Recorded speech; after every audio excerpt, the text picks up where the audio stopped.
Hi, welcome back to Ruchi's kitchen. சின்ன வாழ்க்கலாம் hi, பெரிய வாழ்க்கலாம் நமஸ்காரத்தை சொல்லிட்டு இன்னைக்கு இன்னொரு டிஃப்ரெண்ட்டான ரெசிபிஸ் பண்ண தான் வந்திருக்கேன். டிஃப்ரெண்ட்டான ரெசிபி அப்படின்னா கலவை சாதம். கலவை சாதம்னா நம்ம நார்மலாக புளி சாதம் தேங்காய் சாதம் எல்லாமே பண்ணுவோம் இல்லையா, அதே மாதிரி கொஞ்சம் வெரைட்டியாக பண்ணலாமே, கொஞ்சம் டிஃப்ரெண்ட்டான டைப்பில் பண்ணி காட்டலாம் அப்படிங்கிறது. இது எங்கள் பாட்டியோட ரெசிபி. பாட்டி அத்தைக்கு சொல்லி கொடுத்து, அத்தை எனக்கு சொல்லி கொடுத்த ரெசிபி. சாவித்ரி பாட்டின்னு இருந்தால் அந்த பாட்டி எங்கள் சுபாத்திக்கு சொல்லி கொடுத்து, எங்கள் அத்தை எனக்காக சொல்லி கொடுத்த ரெசிபி என்ன அப்படின்னா கத்திரிக்காய். இந்த கத்திரிக்காவை சுட்டுட்டு நார்மலாக நம்ம தேங்காய் சாதம் தேங்காய் எண்ணெயில் தாளிச்சுட்டு இதை சுட்டு அதை அப்படியே பிசைஞ்சு கலந்தா 2 ஸ்பூன் தேங்காய் இருந்தால் போதும். அது ஆப்ஷனல், சுகர் இருக்கிறவா அது கூட வேண்டாம்னா அதை நீங்கள் விட்டுடலாம், தேங்காய் எல்லாமே பண்ணிக்கலாம்.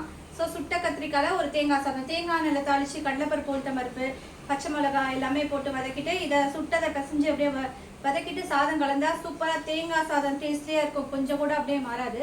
ஸோ அதே டேஸ்ட்டில் தேங்காய் சாதம் தேங்காய் கொஞ்சமாக வச்சு தேங்காய் சாதம் டேஸ்ட்டில் பண்ணலாம் அப்படின்ட்டு தான்.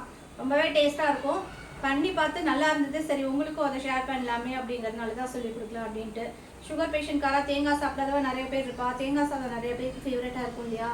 ஸோ அவள் அதை சாப்பிட்ணும் அப்படிங்கிறதுனால அவளுக்கோசரமே இது தேங்காய் கொஞ்சோண்டு துருவி ஒரு 2 டீஸ்பூன் இருந்தால் போதும். ஸோ இது இல்லைன்னா சுத்தமாக எனக்கு தேங்காவே வேண்டாம் அப்படின்னாலும் இதை ரிஜெக்ட் பண்ணிடலாம். அதை ரிஜெக்ட் பண்ணிவிட்டு வெறும்னு இந்த மாதிரி பண்ணினாங்கன்னா சூப்பராக இருக்கும். அது வாங்குவோம். அதுக்கு ஃபஸ்ட்டு என்னென்ன தேவை அப்படிங்கிறது பார்க்கலாம். இதுக்கு தேவையான பொருள் என்னென்ன அப்படின்னு பார்த்தா மெயினாக கத்திரிக்காய். இதை நல்லா எண்ணெயை தடவிட்டு இதை நம்ம சுட்டு எடுத்துக்கலாம்.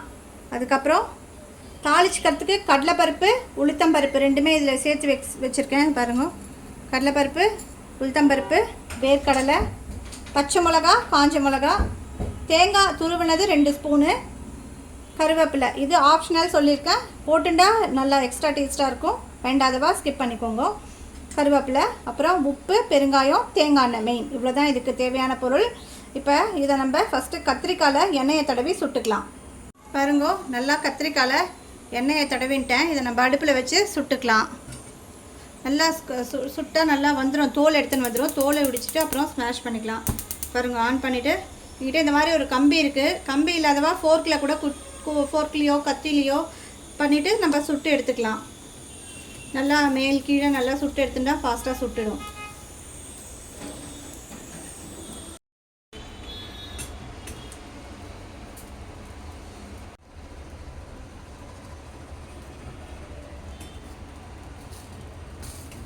பாருங்க, கத்திரிக்காய் நல்லா சுட்டாச்சு, எல்லா பக்கமும் நல்லா வெடித்து வந்துருக்கு பாருங்க. இதுதான் நல்லாவே சுட்டாச்சு. இப்போ நம்ம இதை தண்ணியில் ஜஸ்ட்டு ஒரு வாஷ் பண்ணிவிட்டு மேலே இருக்கிற தோல் எடுத்துடலாம்.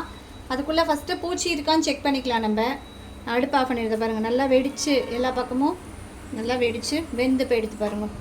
இப்போ நான் அடுப்பை ஸ்விட்ச் ஆஃப் பண்ணிவிட்டு இது டேப்பு கீழே வச்சு நான் ஒரு வாஷ் பண்ணிக்கிறேன். கத்திரிக்காவை நல்லா சுட்டாச்சு. இப்போ இருக்கிற தோல் எல்லாம் எடுத்துக்கலாம், ஈஸியாக வந்துடும் தோல் உங்களுக்கு.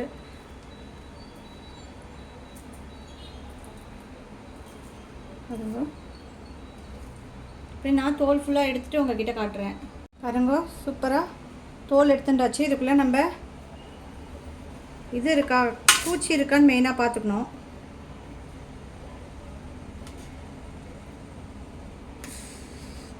பூச்சிலாம் இல்லை, நல்லா சூப்பராக வெந்து வந்திருக்கு. இதை நம்ம என்ன பண்ணணும்னா நல்லா ஒரு ஸ்மாஷர் வச்சு ஸ்மாஷ் பண்ணிக்கலாம். பூச்சி இது கம்ப்ளீட்டாக பார்த்தாச்சு, பூச்சிலாம் எதுவுமே இல்லை, ரொம்ப நல்லா இருக்குது. நம்ம இதை என்ன பண்ணோம், ஒரு ஸ்மாஷர் வச்சு நல்லா ஸ்மாஷ் பண்ணிக்கலாம். ஸ்மாஷ் பண்ணிவிட்டு காட்டுறேன். பாருங்க, நல்லா ஸ்மாஷ் ஆகிடுத்து, எங்கேயுமே கட்டி இல்லாமல் நல்லா வெந்து போய் நல்லா ஸ்மாஷ் ஆகிடுத்து. இப்போ நம்ம இதுக்கு தாளிச்சிக்கலாம், தாளித்து சாதம் பசஞ்சிக்கலாம். நான் ஒரு கடாயில் அடுப்பில் போட்டு சூடு பண்ணிக்கிறேன். இப்போ கடாய் அடுப்பில் போட்டுருக்கேன், நான் தேங்காய் எண்ணெய் விட்டுக்கிறேன். இப்போ நான் தேங்காய் எண்ணெய் ஒரு 3 ஸ்பூன், இது தேங்காய் எண்ணெயில் தான் பண்ணணும், அப்போ தான் அந்த ஃப்ளேவர் நல்லா வரும் உங்களுக்கு. நான் சாதத்துக்கு ஏற்ற மாதிரி ஒரு 2-3 ஸ்பூன் தேங்காய் எண்ணெய் விட்டுக்கிறேன்.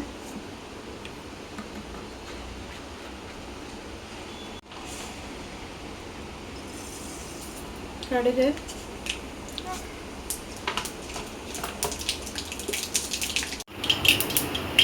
கடலைப்பருப்பு உளுத்தம்பருப்பு போட்டுக்கிறேன். அப்புறம் வேர்க்கடலை அதையும் போட்டுக்கிறேன். கொஞ்சம் ப்ரௌன் ஆகட்டும்.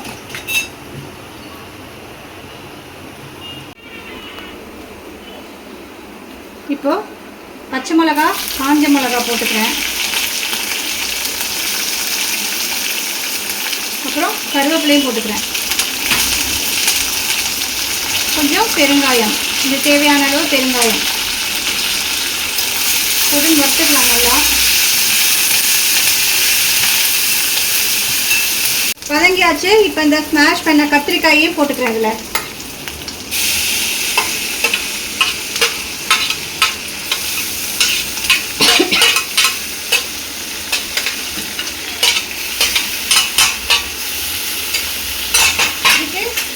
தேவையான அளவு உப்பு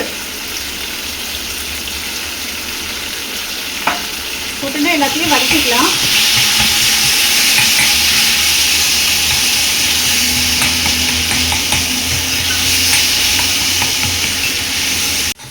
எல்லாம் சேர்ந்து ஒரு நிமிஷம் நல்லா வதங்கிடுது. இந்த ஸ்டேஜில் ஒரு 2 ஸ்பூன் இருக்கும், 2 டேபிள் ஸ்பூன் தேங்காய் போட்டுக்கிறேன். இது ஆப்ஷனல், வேணா போட்டுக்கலாம், வேண்டாதவா ஸ்கிப் பண்ணிக்கலாம். இது தேங்காய் போட்டால் இன்னும் கொஞ்சம் டேஸ்ட்டு நல்லாயிருக்கும், அதனால போட்டேன். இல்லாதவா விட்டுருங்க, பரவாயில்ல. இதையும் போட்டு ஜஸ்ட்டு ஒரு வதக்கிட்டு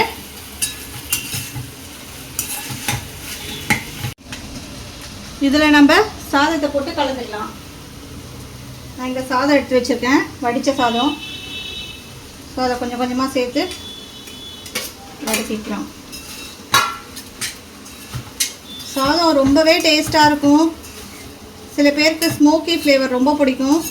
அது ஸ்மோக்கி ஃப்ளேவர் பிடிச்சவங்களுக்கு ரொம்பவே பிடிக்கும். பாருங்க, சாதம் சூப்பராக ரெடி ஆகிடுது. அது அசல் தேங்காய் சாதம் டேஸ்ட்லேயே இருக்கும். இப்போ நான் இது ஆகிடுத்து, நான் ஒரு பவுலில் மாற்றிட்டு அடுத்தது இன்னொன்று ஆல்ரெடி நேற்று பண்ணி வச்சுருந்தேன் இல்லையா, கோங்கூரை பச்சடி, அதை வச்சு ஒரு புளியோதரையும் உங்களுக்கு பண்ணி காட்ட போகிறேன். பாருங்க, பவுலுக்கு மாற்றினேன். எவ்வளோ சூப்பராக கத்திரிக்காய் தேங்காய் சாதம் சூப்பராக ரெடி ஆகிடுது. ஒரு வித்தியாசமான டேஸ்ட்டில் இருக்கும். அது யாருக்கா சாப்பிட கொடுத்தேன்னா அது தேங்காய் சாதம் தான் கண்டுபிடிப்பா, அது கத்திரிக்காயில் பண்ணியிருக்கிறது அசலே தெரியாது. ஸோ ஆற்றுல ட்ரை பண்ணி பாருங்க. அடுத்த சாதத்தில் பார்க்கலாம்.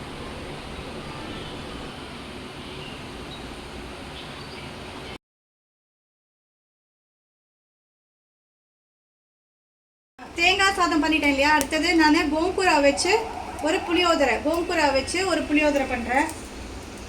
டிஃப்ரெண்ட்டான தேங்காய் சாதம், டிஃப்ரெண்ட்டான புளியோதரை. கடுகு தாளிச்சாச்சு, கடலைப்பருப்பு, உளுத்தம்பருப்பு,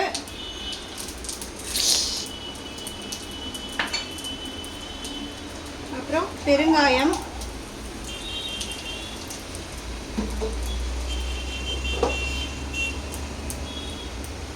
கருவேப்பிலை போட்டிருக்கேன், அப்புறம் காஞ்ச மிளகா,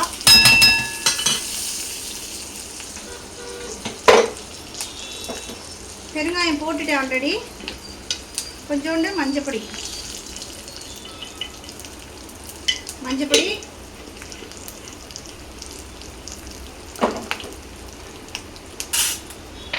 அப்புறம் துளி உப்பு. ஆல்ரெடி நம்ம கோங்கூரையில் உப்பு போட்டு அரைச்சிருக்கோம். சாதத்துக்கு தேவையான அளவு கொஞ்சம் உப்பு போட்டுக்கிறேன். நான் நல்லெண்ணெய் விட்டுருக்கேன். ஒரு பரட்டுட்டு இதில் நம்ம இந்த கோங்கூராவை போட்டுக்கலாம். கோங்கூராவையும் போட்டு ஒரு பரட்டிக்கலாம். ரொம்பவே நல்லாயிருக்கும் கோங்கூரா புளியோதரையும்.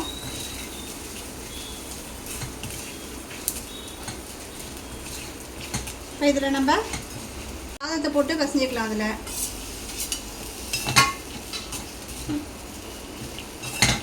வித்தியாசமான முறையில் 2 வெரைட்டி ரைஸ் ரெடி ஆகிடுது. கோங்கூரை புளியோதரை அண்ட் சுட்ட கத்திரிக்காய் தேங்காய் சாதம் சூப்பராக ரெடி ஆகிடுது. இது டேஸ்ட்டும் ரொம்பவே சூப்பராக இருக்கும். கண்டிப்பாக உங்கள் இடத்துல பண்ணி பார்த்துட்டு எனக்கு எப்படி இருக்குன்னு கமெண்ட் பண்ணுங்க. பாருங்க, வித்தியாச முறையில் 2 கலவை சாதம், ஒன்று கோங்கூராவை வச்சு ஒரு புளியோதரை, சுட்ட கத்திரிக்காயை வச்சு ஒரு தேங்காய் சாதம், ரெண்டுமே பர்ஃபெக்டாக சூப்பராக ரெடி ஆகிடுது. இதுதான் எங்கள் இடத்துல இன்றைக்கி லஞ்சு. அப்புறம் ரசம் இருக்குது, கொஞ்சோண்டு மிளகு ஜீரக ரசம், சுட சாதம், தயிர். இன்றைக்கி இதுதான் எங்கள் இடத்துல டிஃப்ரெண்ட்டான முறையில் 2 வெரைட்டி ரைஸ் ரெடி ஆகிடுது. நீங்களும் இதை மாதிரி பண்ணி பார்த்துட்டு எப்படி இருக்குன்னு கமெண்ட் பண்ணுங்கள். நெக்ஸ்ட் வித்தியாசமான வீடியோவில் பார்க்கலாம். பாய்.